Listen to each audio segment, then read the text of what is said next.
दोस्तों, हम लोग पहले देखे हैं ऑल्टो 800 का गियर बॉक्स कैसे फिटिंग किया जा सकता है। तो हम लोग फुल नहीं दिखा पाया क्योंकि फुल दिखाने के लिए जाएंगे तो बहुत ज़्यादा हो जाएगा, इसीलिए आप लोगों के लिए दिखाया हूँ नेक्स्ट पार्ट। तो आप लोगों देख सकते हैं यहाँ पे हम लोग पहले जो फिटिंग किया था उसका एसेसरीज है। तो आज हम लोग न्यू जो बैक साइड पोजीशन है वो हम लोग कंप्लीट करेंगे। चलिए शुरू करते हैं। सबसे पहले हम लोग गियर बॉक्स को उल्टा कर लेंगे, मतलब हाउजिंग नीचे दिखे रख लेंगे। उसके बाद हम लोग का जो बियरिंग है वो दो पट में दिखाई देगा आप लोगों को। ये दो पट का बियरिंग हम लोग थोड़ा हल्का तेल लगा के लुब्रिकेट कर लेंगे। उसके बाद उसको जगह पे बैठा देंगे। बैठाने के बाद में हम लोग हल्का और ऑयल लगा के इसको लुब्रिकेट कर लूँगा। उसके बाद ये गियर हम लोग वहाँ पे बैठाऊंगा। आप लोग देख सकते हैं यहाँ पे जो एक पार्ट है शाइनिंग वाला है, इस शाइनिंग वाला पार्ट हम लोगों का ऊपर तरफ रखना है और नीचे जो हल्का काट वाला है वो पोजीशन नीचे तरफ रखना है। उसी तरह रखते हुए हम लोग इसको आराम से बैठा देंगे। अभी हम लोग दूसरा गियर फिटिंग करेंगे। आप लोग देख रहे हैं ये जो काट है, एक काट ऊपर तरफ रहेगा और जो डबल काट वाला जो हिस्सा है वो वाला काट नीचे तरफ रहेगा। तो उसी तरह रखते हुए हम लोग दोनों को टीथ मिला के उसको आराम से बैठा देंगे। अभी देख सकते हैं इसमें थ्रेड है, वो थ्रेड में एक नाट लगाना पड़ेगा क्योंकि ये नाट और एक बार चेंज करने से सबसे अच्छा रहेगा। तो हम लोग का पास नहीं है, हम लोग वही नाट दोबारा उसको डाल देंगे। अभी टाइट कर दिया। अभी हम लोग देखेंगे फिफ्थ गियर का जो सिंक्रोनाइजर हाफ है। अब में क्या क्या लगता है, एक हाफ, एक सिंक्रोनाइजर गियर है और तीन लॉक है और दो लॉक स्प्रिंग है, एक है और एक है आपका सिंक्रोनाइजर रिंग बोलता है। तो उसको हम लोग फिटिंग करेंगे। तो उसके लिए सबसे पहले सिंक्रोनाइजर हब की जो आउटर असेंबली है उसको लेकर के इसके ये जो तीन स्लॉट्स हैं इनको माइंड में रखना है। और इनमें एक चीज और ध्यान में रखनी है, वो है कि इनमें ये जो तीन स्लॉट्स हैं इनमें बीच में कट है, मतलब बीच का जो हिस्सा है वो अंदर की साइड दबा हुआ है और ऐसा तीनों में सेम है। और ये जो हब असेंबली है इसका ये जो हिस्सा है जो कि सिंगल टेपर के साथ है वो हमें ऊपर की तरफ रखना है। और ये वाला जो हिस्सा है जिसमें ये कट बना हुआ है टेपर की जगह, उसको हम नीचे की तरफ रखेंगे। तो ये हमारा कुछ इस तरीके से लगने वाला है। तो इसको हम वैसे ही होल्ड करेंगे और इसको ऐसे होल्ड करते हुए हमें ये वाली असेंबली इसके अंदर लगानी है। लेकिन इसमें दो चीजें माइंड में रखनी है। पहली, जो तीन हमने सेक्शंस माइंड में रखे थे उनके साथ इन तीन कट्स को अलाइन करना है। दूसरा, इसका ये वाला हिस्सा ऊपर की तरफ रहेगा और ये जो हिस्सा है जो कि आप देखने से समझ जाएंगे ये हम नीचे की तरफ रखेंगे। तो तीनों कट्स को अलाइन कर दिया और इसको ऐसे लगा दिया। अब ये जो तीन हमारे सेक्शंस हैं इनमें हम लगाएंगे इन तीनों कीज को। और इसमें मैंने ये वाला जो हिस्सा है इसको ध्यान में रखने के लिए बोला था, उसके पीछे का रीजन हमारी की ही है। तो की में भी आप देखेंगे तो ये जो हिस्सा है ये बाहर निकला हुआ है और इसमें ये हिस्सा अंदर धसा हुआ है। तो ये जो की है ये कुछ इस तरीके से लगती है। आई होप आप लोगों को दिख रहा हो। अगर दिख नहीं भी रहा है तो आई थिंक आपको आइडिया लग गया होगा कि ये जो हिस्सा है ये अंदर की तरफ जाने के लिए बना है और ये जो हिस्सा है ये बाहर रहने के लिए बना है।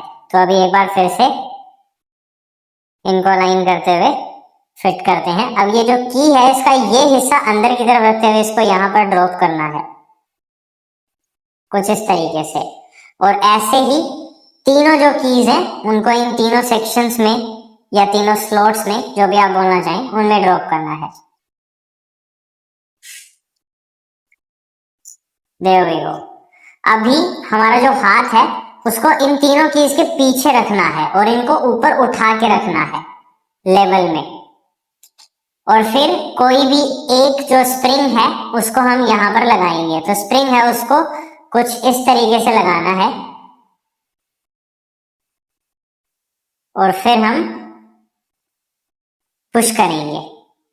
अभी एक साइड हमारी जो स्प्रिंग है वो लग चुकी है, तो अब दूसरी साइड जो स्प्रिंग है उसको लगाना है। तो दूसरी साइड भी स्प्रिंग के जो एंड्स हैं उनको यहाँ पर या फिर यहाँ पर ऐसे रखेंगे इनके ऊपर नहीं रखना है, बात ये है। तो जो एंड्स है उनको ऐसे रख दिया और फिर पुश करा तो ये भी अपनी जो प्लेस है उस पर लग गई। एक बार फ्लैट हेड की हेल्प से जो स्प्रिंग है उसको अंदर की साइड पुश करेंगे, कंफर्म कर लेंगे कि ये इसका जो स्लोट है उसमें प्रॉपर्ली लग जाए।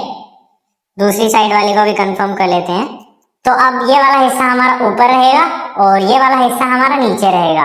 और अब बारी आती है जो रिंग है उसको लगाने की। तो रिंग में एक हिस्सा फ्लैट है और दूसरा हिस्सा है वो बाहर निकला हुआ है। साथ ही साथ इसमें आपको 3 कट्स देखने को मिल जाएंगे। तो इन कट्स को यहाँ पर इन सेक्शंस के साथ अलाइन करते हुए हमें लगाना है और इसको पुश करके हम चेक करेंगे। सो देयर वी गो, जो रिंग है हमारी वो प्रॉपर्ली वर्क कर रही है। तो अब इसको होल्ड रखते हुए इसको सेंटर में रखते हैं और इसको हमारी असेंबली हो चुका है। अभी हम लोग उसको फिटिंग करेंगे। हम लोग पहले फ्रॉक के साथ में उसको बैठाना पड़ेगा, नहीं तो बाद में फ्रॉक नहीं बैठेगा। और जो ब्रास वाला साइड है वो नीचे तरफ रहेगा और बिना ब्रास वाला जो साइड है ऊपर में रहेगा। और फ्रॉक में प्लेन वाला हिस्सा ऊपर में रहेगा और जो चरटिंग वाला ग्रुप वाला सिस्टम है वो नीचे तरफ रहेगा। तो वहाँ पे हम लोग इसी तरह बैठाएंगे। तेल बैठाने का हम थोड़ा हल्का तेल ऑयल लगा के लुब्रिकेट कर लेंगे। लुब्रिकेट करके उसमें जो अंदर का जो टीथ है और शाफ्ट का जो टीथ है दोनों का टीथ के साथ में मैच करके उसको हम लोग बैठा देंगे। तो आप लोग देख सकते हैं हम लोग का जो शाफ्ट है और फ्रॉक दोनों मैच करके हल्का पुश करके बैठा देंगे। हम लोग का बैठ गया है। अभी यहाँ पे एक होल है, होल का अंदर में एक लॉक लगाना पड़ेगा। आप लोग देखेंगे ये जो लॉक है ये लॉक को हम लोग वहाँ पे डाल देंगे, नहीं तो क्या होगा फ्रॉक घूम जाएगा, काम नहीं करेगा। इसीलिए हल्का हम लोग हाथुड़ी का मदद से उसको हल्का प्रेस करके उसको अंदर डाल देंगे। अभी एक प्लेट आएगा, वो प्लेट हम लोग को लगाना पड़ेगा। ये जो हिस्सा है ऊपर में रहेगा और ये हिस्सा जो है नीचे तरफ रहेगा।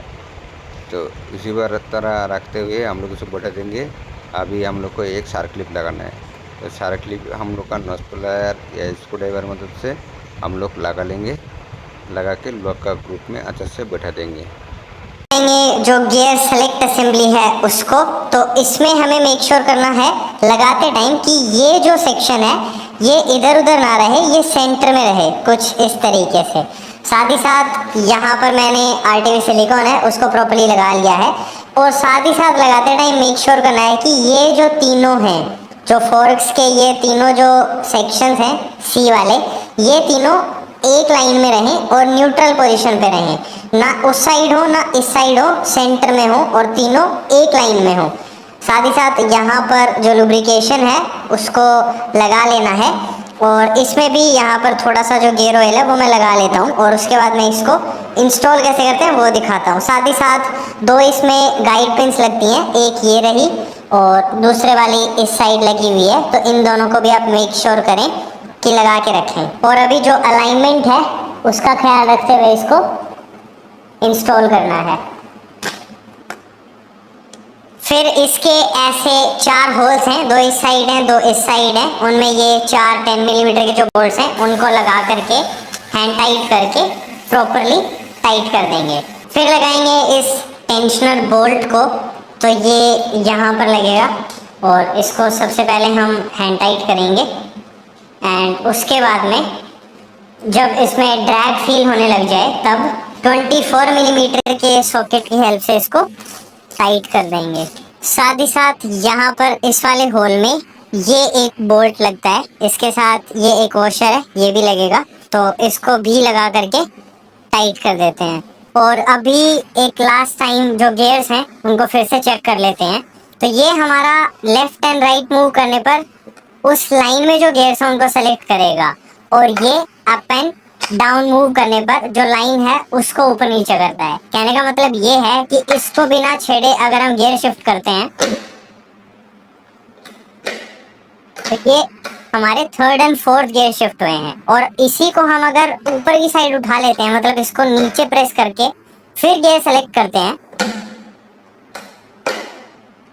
तो ये हमारे 1st एंड 2nd गियर डले हैं। और इसी को अगर हम नीचे की साइड पुश करेंगे, इसको ऊपर उठाएंगे, तो ये हमारा 5th गियर लग गया। और अभी हम रिवर्स गियर लगा देंगे। तो रिवर्स गियर जब तक गियर्स रोटेट नहीं होते हैं तब तक लगाना काफी डिफिकल्ट होता है, बट स्टिल कोशिश करते हैं। देयर वी गो, ये हमारा रिवर्स लग गया। तो अभी इसको न्यूट्रल करते हैं। ये न्यूट्रल हो गया। तो हमारे सारे गियर्स प्रॉपर्ली वर्क कर रहे हैं। तो अभी इसकी जो कैप है उसको लगा करके जो गियर बॉक्स असेंबली है उसकी प्रोसेस को फिनिश करते हैं। Alright, so here it is. इसके ऊपर आरटीवी सिलिकॉन प्रॉपर्ली लगा लिया है। तो अब इसके जो होल्स हैं उनको अलाइन करते हुए इस कैप को इंस्टॉल करते हैं। और यहाँ पर हम लगाएंगे टोटल 8 बोल्ट्स 10 मिलीमीटर के। सबसे पहले इनको लगाना है, उसके बाद में क्रिस क्रॉस पैटर्न में इनको हैंड टाइट करना है और फिर क्रिस क्रॉस पैटर्न में ही इनको कंप्लीटली। दोस्तों इतना ही था ऑल्टो 800 गियर बॉक्स का असेंबली जो हम आप लोगों को दिखाया हूँ। इसी तरह का वीडियो देखने के लिए चैनल को सब्सक्राइब करके रख दीजिएगा।